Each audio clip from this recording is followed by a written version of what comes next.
Okay, in this video we are going to find the solutions to exponential and logarithmic inequalities. All right, so here's what you do. And this is really how you solve any inequality, no matter what the function is. You start off by solving the related equation, meaning I'm going to rewrite this, but instead of a greater than sign, I'm going to put an equal sign. So I'm going to solve this equation, and whatever I get, I'm going to put that on my number line. All right, so I have to solve this equation. So the thing that makes this special is that to solve this equation, we need to rewrite it in log form. So we're going to switch it around. When in doubt, switch it out. So when I rewrite this in log form, it's going to look like this. Log base 1/2 of 4 is equal to 2x. Now, if you have a calculator, sure, you could put this in your calculator, but we trained on how to do this in our heads, okay? If you cover up the 1, if you ignore that 1 for a second, let me just do this. If you scribble out the 1 for a second and ask yourself what the answer to this would be, what power turns 2 into a 4? 2, okay? So that would make this a 2. Except because it really had the little 1 there, that makes this a what? It makes it a -2, okay? So you should be able to do that in your head. In your calculator, of course, you'd have to do the change of base formula and do log 4 over log 1/2. But you should get -2. So now we have -2 is equal to 2x, dividing both sides by 2. That's going to give you -1. Okay, so x equals -1. So this is what we will put on our number line. So here I have -1. Now, is this going to be an open circle or a closed circle up here? Open circle, because it did not have the or equal to, which would have made it a closed circle. So we will graph this as an open circle. So now we need to see if this is going to go to the left or to the right. We're looking for the solutions. So we're just going to pick a test value on either side. It doesn't matter which side. Okay? 1. I'm hearing +1. Okay? Why not? So we'll use +1 as a test value. So +1 would be over here. So I'm going to plug 1 back into the original equation and see if that makes a true statement. All right, so that would make this 1/2 to the 2 times 1 power is greater than 4. All right, so that's just 1/2 squared. Do you remember how to square 1/2, you guys? What's the answer? Blurt it out, somebody. 1 over 4. Okay, you just square the numerator and square the denominator.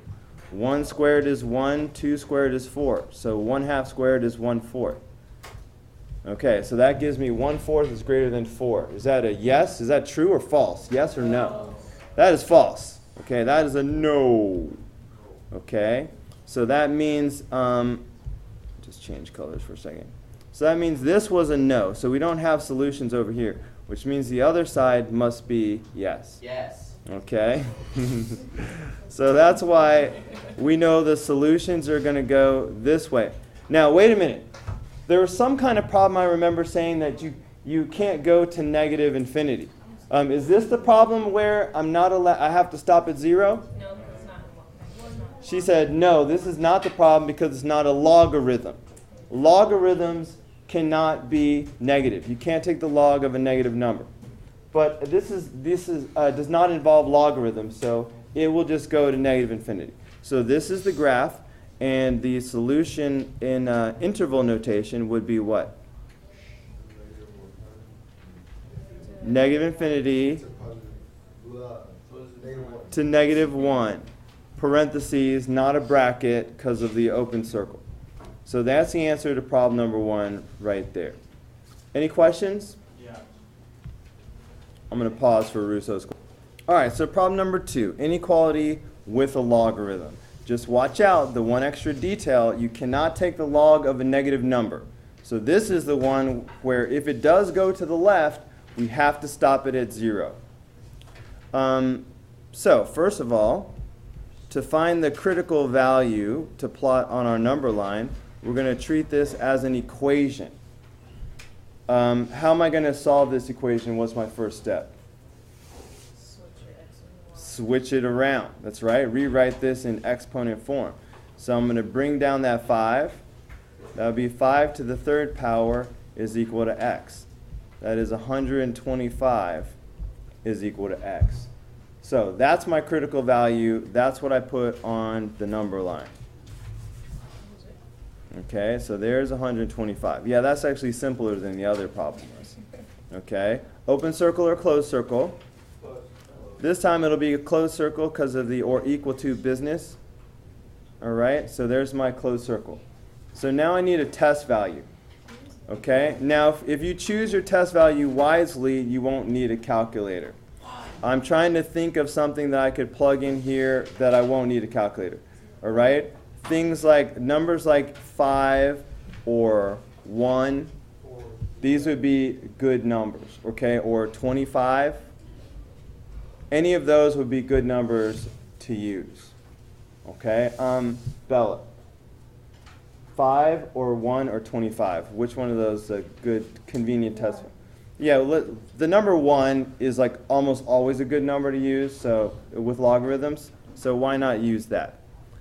And you know what? Just for good measure, I'm going to put the number 0 on my graph as well, just in case I need it. So there's 0. Because logarithms can't go past that. And so here's the number 1 will be my test value.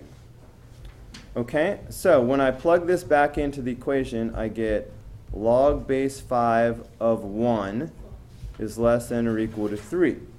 There's only one exponent that will turn a number into a 1. What power turns 5 into 1? 0. Anything to the 0 power is 1. So log base 5 of 1 must be 0. Okay, so 0 is less than or equal to 3. Is that a yes or no? Yes. That's a yes. That's a true statement. Okay, so that means, so this is the yes side over here. And that means this is the no side. So the solutions are going here to the left. Now, so tell me what I did wrong. What did I do wrong just now? The way to go past the 0. Yeah, I can't just put an arrow like that, because that means left forever. But you can't take the log of a negative number, so we have to stop it at 0. So instead of just drawing an arrow like I normally would do, I need to stop it at 0 for logarithms. Wait, but then why did you do negative 3? Why did I do what now? Are you talking about the other problem? Okay, the other problem is not a logarithm. Okay, so this problem is different. Logarithms can't be negative. Kenneth, no hoodies. Okay, so this is what the graph looks like. For logarithms, you have to stop at 0. For exponential functions, they go forever. So we didn't have to stop at 0. So that's why the final answer in interval notation will be 0 to 125, parenthesis, bracket. Andrew. Why is it not a closed circle for 0? Because you can't take the log of 0 itself either. Okay. Remember, if you were looking at a graph, do you remember how the graphs of logarithms have a vertical asymptote? That's what's really happening. You're approaching an asymptote that you can never reach. All right, so that's it. That's it for problem number 2.